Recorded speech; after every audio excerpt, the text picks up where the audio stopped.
Merci d'être avec nous sur le bord du lac Témiscouata en ce vendredi, dernière journée de la semaine, où on va vous dévoiler les programmes d'activité des trois des quatre colloques qui auront lieu dans la région du Témiscouata pendant le Congrès mondial acadien.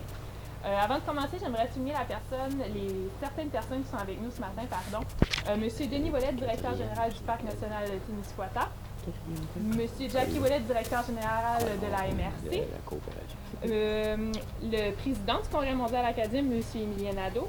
La préfète de la MRC de Témiscouata et coprésidente de Témiscouata au Congrès mondial acadien, madame Guylaine Sirois. Le monsieur Pierre-Emmanuel Chaillon du Parc national Témiscouata et monsieur le directeur général du Congrès mondial, Léopold Charret. On les a assis en avance ce matin pour faire ça, vous savez bien c'est qui. Donc, j'inviterai déjà M. Émilien Nadeau, le président du Congrès mondial acadien, à nous souhaiter le mot d'ouverture aujourd'hui. Donc, bonjour tout le monde. Je suis le seul chanceux de la gang. Moi, je suis assis à chaleur. Donc, je vais parler très, très longtemps. Donc, bienvenue à tout le monde. Puis, très heureux de vous voir ici ce matin pour l'annonce de ces trois colloques-là qui vont se dérouler dans le Témiscouata, le quatrième étant sur la coopération, qui va se dérouler aussi dans le Témiscouata comme tel. Donc, ces colloques et conférences-là s'inscrivent très bien à l'intérieur du Congrès, d'autant plus que ce que nous voulons laisser à la fin de tout ça, comme legs du Congrès et de l'événement qui va se passer, c'est surtout en termes de développement économique futur, en termes de développement aussi de nos communautés. Donc, tout ça est complémentaire avec le sommet économique aussi qui va se passer.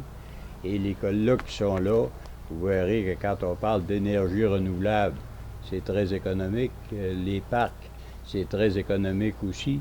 Et la gouvernance locale, c'est aussi très économique parce que c'est avec les municipalités, c'est avec les organisations qui sont pérennes sur le territoire qu'on va pouvoir continuer après sur la lancée qu'on va s'être donnée au moment du congrès. Donc, très heureux de l'organisation du Témiscouata. Je les félicite pour le travail qu'ils ont fait autour de ça. Et j'en profite aussi pour souligner le travail important du comité régional du Témiscouata autour de tout ça. Le travail des maires aussi, puis du conseil des maires et de l'ensemble des municipalités pour leurs organisations communautaires. Il y en a partout sur le territoire. Et je les remercie beaucoup pour l'accueil qu'ils vont faire à tous les Acadiens et Acadiennes à la fois du territoire ici, mais les Acadiens et Acadiennes du monde, ainsi que les sympathisants. Remarquez qu'il n'y aura pas seulement lors de ce congrès-là des gens dont l'ADN est acadien. Ça a peu d'importance pour moi et ça a peu d'importance pour nous parce qu'on s'est dit ça se doit d'être un congrès inclusif, ça se doit d'être un congrès qui va porter aussi dans le temps, d'où le volet économique, d'où les colloques et conférences et d'où les grands rassemblements en tant que tels. Je vous l'ai déjà dit, on est en Acadie des terres et forêts, une région qui a déjà existé, qui est beaucoup plus serrée qu'elle l'est présentement. Et ça, c'est dans ma jeunesse à moi. Et jusqu'à un petit peu plus tard aussi. Et puis, ce que nous voulons faire avec le Congrès, c'est de renouer l'ensemble de ces liens-là que nous avions à la fois au point de vue sportif, qui existe toujours, au point de vue culturel, qui existe toujours aussi, mais de renforcer nos liens économiques qui ont déjà été plus forts, qui sont là présentement, et que les frontières qui nous ont été imposées sans qu'on en soit consulté personne d'entre nous, ni même nos grands-pères, les arrière-grands-pères, mais qu'on puisse s'en servir comme opportunité. On peut devenir réellement une plaque tournante, on peut être la porte d'entrée aux États-Unis, et on est déjà là. On a beaucoup d'amis aux États-Unis. On est la porte d'entrée aussi quand on regarde les maritimes. On n'est pas tellement loin de Rivière-du-Loup et de Gros-Capuna. En fait, on a une région qui est centrale. Il y a la même distance entre ici et Boston qu'entre ici et Montréal. Il faut voir ça aussi. Puis quand vous regardez les voies de communication, ben, on les a pas mal tous sur le territoire par le biais de la transcanadienne. Il y a un petit bout à finir. Mais ça va sûrement se faire, là. Ça avance lentement, mais ça avance sûrement. On a, et c'est rare pour une région comme la nôtre, d'avoir 2 aéroports sur notre territoire. Ils ont de la misère un petit peu tous les deux, mais il y a moyen, si on se développe vraiment économiquement, de rentabiliser aussi ce genre d'équipement. On a le chemin de fer, on a à peu près tout ce qu'il faut pour être en mesure de faire quelque chose sur ce territoire-là qui va être important pour les générations futures, tout en sachant que s'il y a un prochain congrès mondial acadien sur le territoire de l'Acadie des terres et forêts, c'est probablement dans une trentaine d'années. Et dans une trentaine d'années, il y en a plusieurs ici. Probablement, moi, le premier, on va regarder ça de loin. Sauf qu'on aura peut-être la fierté, par exemple, d'avoir donné en 2014 un genre de coup d'envoi à un développement économique prospère. Donc, merci pour ceux qui y travaillent. On se souhaite un bon congrès, puis on se souhaite surtout des bons colloques.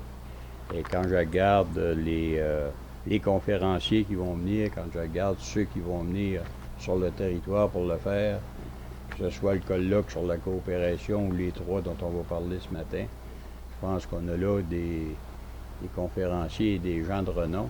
Et quand je regarde ce qui va se passer sur l'ensemble du territoire de l'Acadie des terres et forêts, c'est la même chose. Ce qui va se passer au Nouveau-Brunswick ou au Maine. Je pense qu'on aura réussi à attirer des gens ici qui ne seraient jamais venus si on n'avait pas organisé cet événement-là. Merci beaucoup.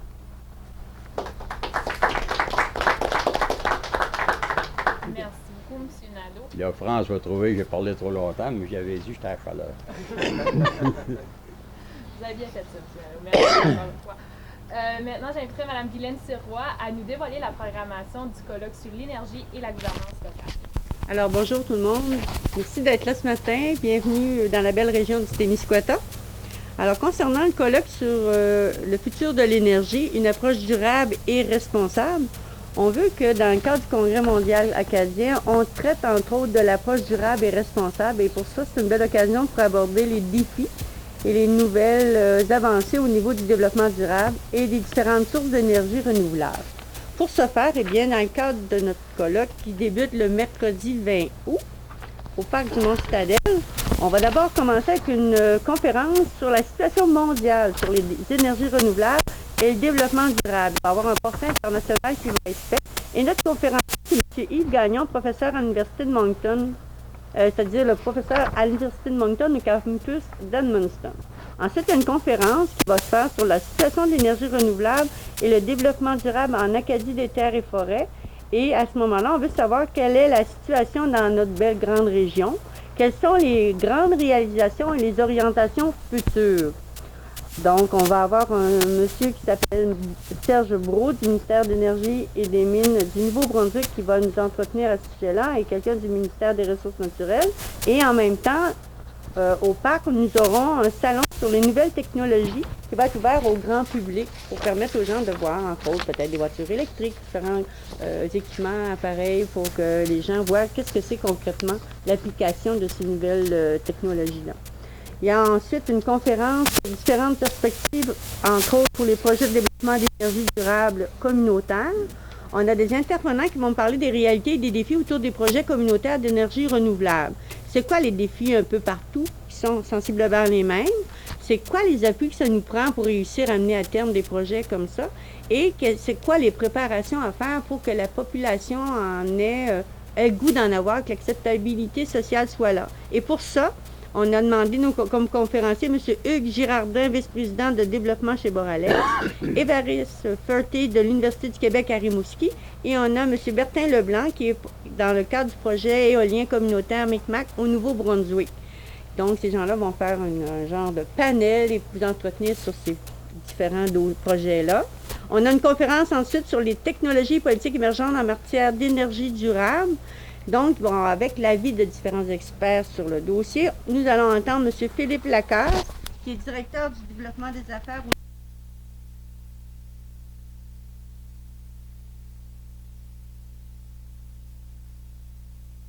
de la clientèle et de la communauté, et nous aurons un représentant de Siemens aux États-Unis.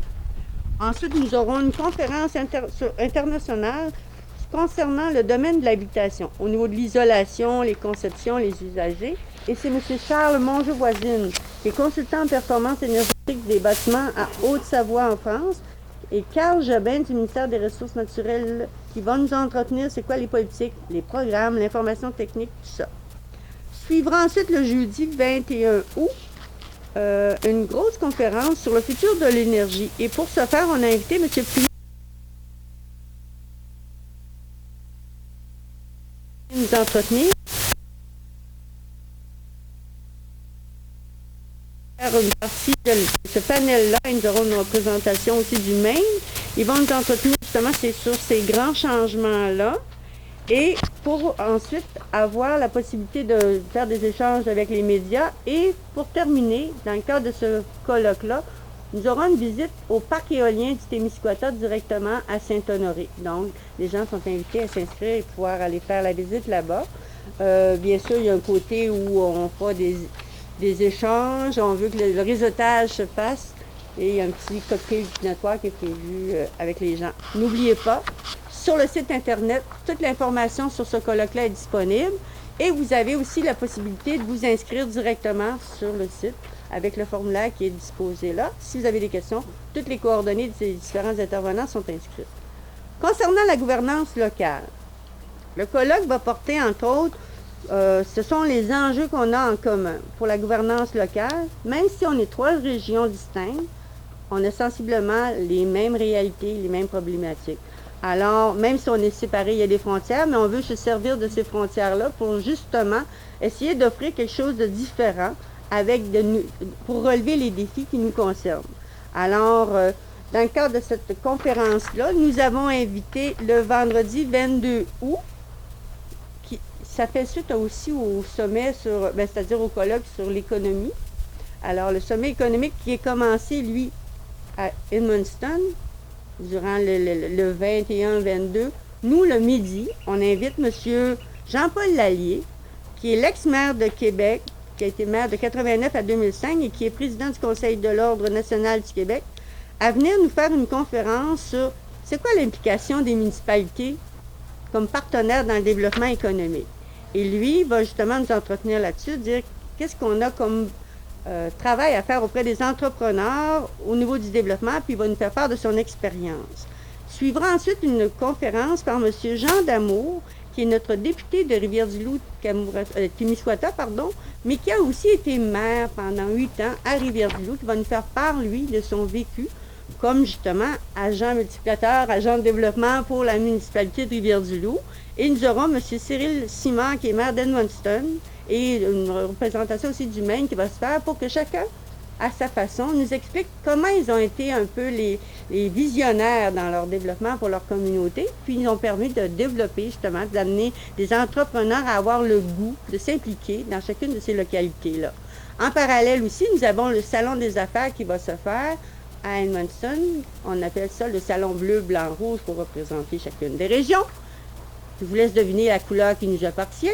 Et vous aurez la chance de rencontrer les différents intervenants impliqués dans le développement. T'es neutre, toi. Oui, j'ai pas dit couleur. J'ai laissé le loisir aux gens de deviner. Alors, ça peut être toute mêlée aussi, arc-en-ciel. Il n'y a pas de problème, pas de problème. Ensuite de ça, vous allez avoir l'opportunité de rencontrer les gens qui vont nous faire part justement du legs, comme monsieur Nadeau a dit le vendredi après-midi. On va avoir les outils développés dans le cadre du Congrès mondial acadien pour ce qui est du développement économique. Il va y avoir la présentation de l'équipe des leaders qui seront les gens qui vont assurer un suivi. On aura le répertoire des entreprises qui va vous être présenté. On a déjà la carte qui est distribuée qui parle d'un circuit autant au niveau culinaire que le circuit routier sur les 3 régions. Et il y a une synthèse des différentes conférences qui devraient être aussi apportées à ce moment-là. On a une signature possible d'une entente de coopération entre les 3 régions qui est prévue et qui va mettre un peu la fin pour ce qui est du sommet de la gouvernance dans le secteur d'Edmundston pour que le 23 août, tout le monde, on attend tout le monde, ici au Québec, au Beau-Lieu culturel, pour faire la suite de la gouvernance locale. Et il va y avoir une conférence qui va traiter justement, c'est quoi les 3 régions, qu'est-ce qui nous distingue, qu'est-ce qui nous rassemble, tout ça. Il y a vraiment toute cette réalité-là qui va être présentée avec les grandes lignes de la gouvernance dans chacune de nos régions. Puis on a entre autres des conférenciers qui sont M. Danny Soucy, le ministre de l'Environnement et des gouvernements locaux du Nouveau-Brunswick qui va être là. On a M. John Martin, qui est politicien américain, ancien sénateur démocrate du Maine, qui va nous aussi être là pour une représentation du Québec. On a une conférence qui va traiter sur c'est quoi les plus gros défis et comment de chaque côté on entend les relever avec le potentiel de chacun, les opportunités. On veut faire une mise en commun.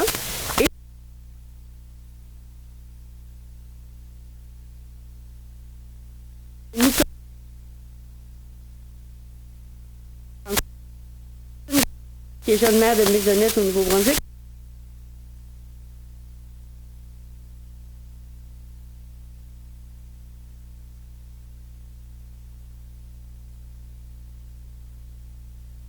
On voit l'avenir dans la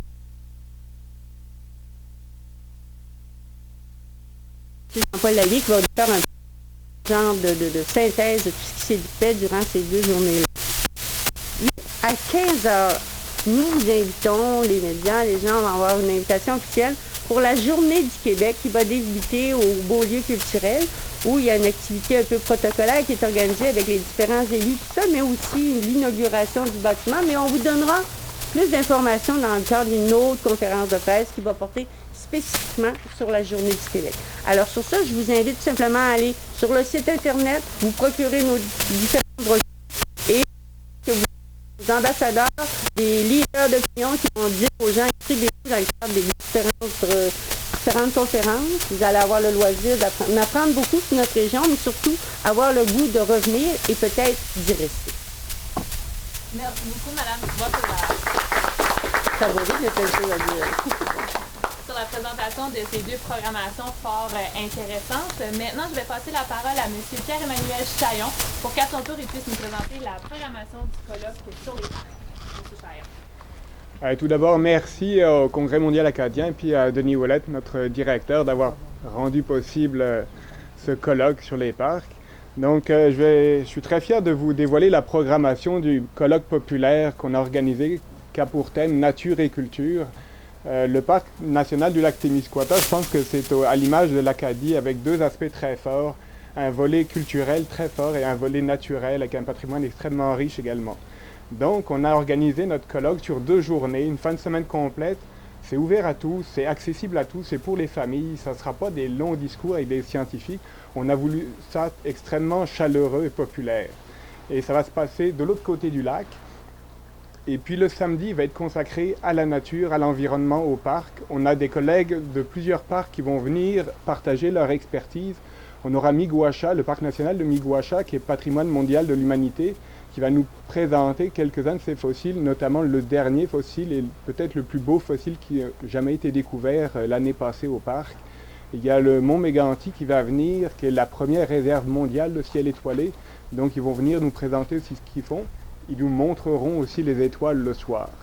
Et puis d'autres parcs vont venir aussi en journée nous présenter, comme Yamaska va nous présenter des beaux projets sur la conservation, l'implication au niveau régional. Frontenac, le siège social sera là. Donc on va avoir des belles conférences et puis il y aura des activités tout le long de la journée, des visites guidées sur le lac avec nos biologistes. Il y aura possibilité de participer à des activités avec nos techniciens au bord de la rivière. Il y aura bien sûr un 5 à 7, on va faire un bistrot de la nature. C'est pas le tout d'écouter les gens parler, il faut aussi pouvoir se regrouper, se rassembler. Donc il y aura des produits du terroir et puis bien des surprises sur place. Et en même temps, il y aura pour les enfants, des fois les familles c'est plus compliqué, on aura une création d'œuvres populaires, un atelier de peinture finalement pour les enfants, tout ça au même endroit. Donc tout le monde va trouver son compte dans ce petit colloque du samedi qui va être vraiment consacré à la nature, à l'environnement. Le Conseil régional de l'environnement prendra la parole, nous fera une belle conférence sur le développement durable en soirée.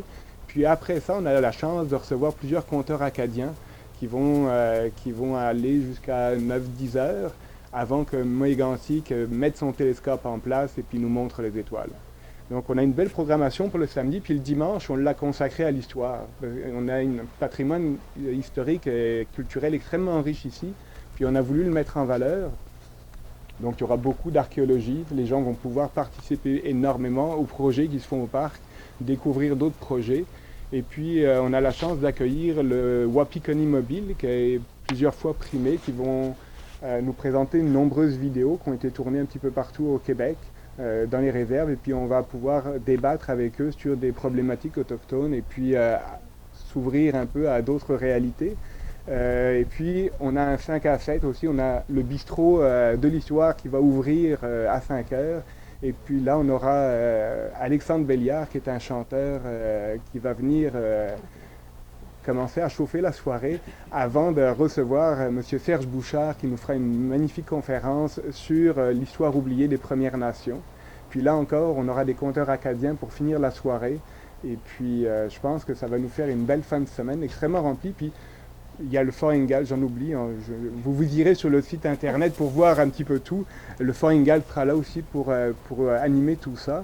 Mais je pense que autant pour écouter des belles conférences que pour participer sur le terrain, on va avoir un bel équilibre. Puis c'est ouvert à tous, c'est pour les familles, c'est vraiment pour profiter du patrimoine culturel et naturel extrêmement riche qu'on a dans la région.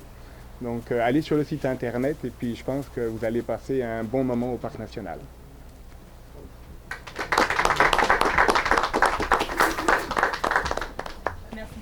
Chaillon, donc un bon moyen pour les familles de s'inscrire au sein de ce volet conférence du Congrès mondial acadien, mais aussi l'occasion de découvrir ce nouveau parc qui a ouvert, ça fait déjà quand même assez récemment. Un an. Un an déjà.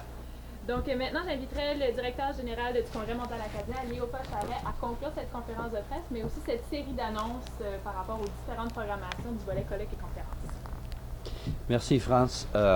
Écoutez, à chaque fois que j'assiste à ces conférences, et puis évidemment, moi je les fais presque toutes, je suis toujours renversé par la qualité des programmes qu'on nous présente, avec l'initiative que les gens ont prise et avec l'engagement que les gens ont pris envers le Congrès mondial acadien. On a ce matin encore 3 exemples de ça qui sont vraiment frappants. C'est peu d'argent qu'on a mis dans ces initiatives-là. Il y a des colloques qui coûtent beaucoup plus cher que ça.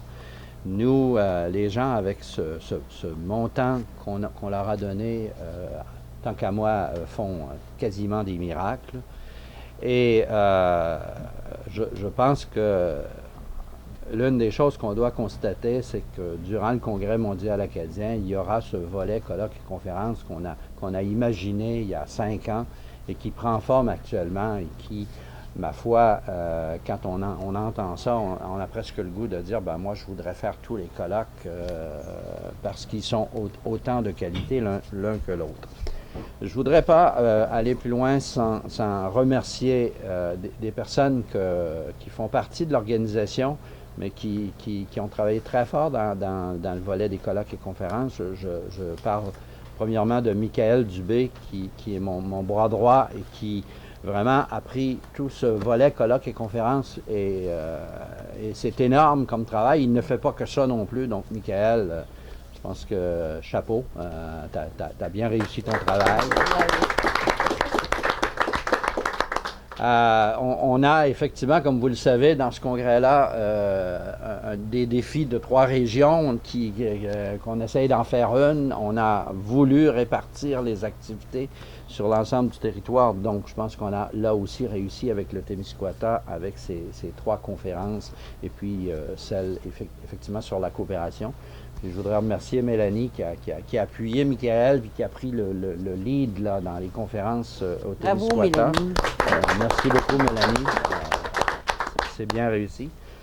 Les gens qui ont accepté de relever le défi avec nous aussi, puis c'est pas évident. Là. Alors, donc là, je parle de Jackie, par exemple, qui a bien d'autres choses à faire que d'organiser des colloques, j'en suis sûr, mais qui nous a dit dès le début, moi j'embarque, je suis avec vous autres. Il y a Denis Ouellette qui aussi, que j'avais connu brièvement avant, puis qu'on s'est retrouvés là-dedans, puis Denis a dit, moi j'embarque. Il y a Guylaine, évidemment, qui a travaillé dans l'organisation comme telle. Alors, je pense que c'est assez exceptionnel. Moi, je voudrais quand même conclure avec l'ensemble des colloques et conférences. Vous savez que pendant le Congrès mondial acadien, on a 7 colloques et conférences. Donc, chaque jour, il y aura un colloque et conférence à quelque part. Il y en a 7 sur l'ensemble du territoire. On a aussi 3 grands rassemblements, jeunesse, aînés et les femmes. On a aussi le volet économique dans lequel il y a 2 conférences et un sommet économique. Donc, regardez ça, là, c'est une programmation quand même exceptionnelle pour 17 jours. On n'a même pas assez de 17 jours, il y a des choses qui se chevauchent, effectivement. Et je termine par une affiche qu'on va publier la semaine prochaine. On a évidemment le fichier électronique actuellement, mais une affiche il doit nous en manquer quelques-uns, mais pas beaucoup, qui reprend tous les experts qui vont intervenir pendant le Congrès mondial acadien. Je vous invite, là, je sais qu'on ne voit pas très bien, là, mais je vous invite à la regarder. Elle sera sur Internet. Vous allez la voir aussi dans les magasins, un peu sur l'ensemble du territoire. Mais ma foi, vous allez être aussi renversé que moi quand vous allez avoir la chance de regarder, là. Tous ces gens-là, ils sont tous ici, ma foi, ils sont tous à quelque part pendant le Congrès mondial acadien. Il y a des conférenciers de très grande renommée là-dedans. C'est une très belle réussite. Merci beaucoup. Puis accompagnez-nous dans ces conférences-là. Continuez à être là. Je pense que les gens vont être fiers de ce qu'on a fait à ce moment-là. Merci.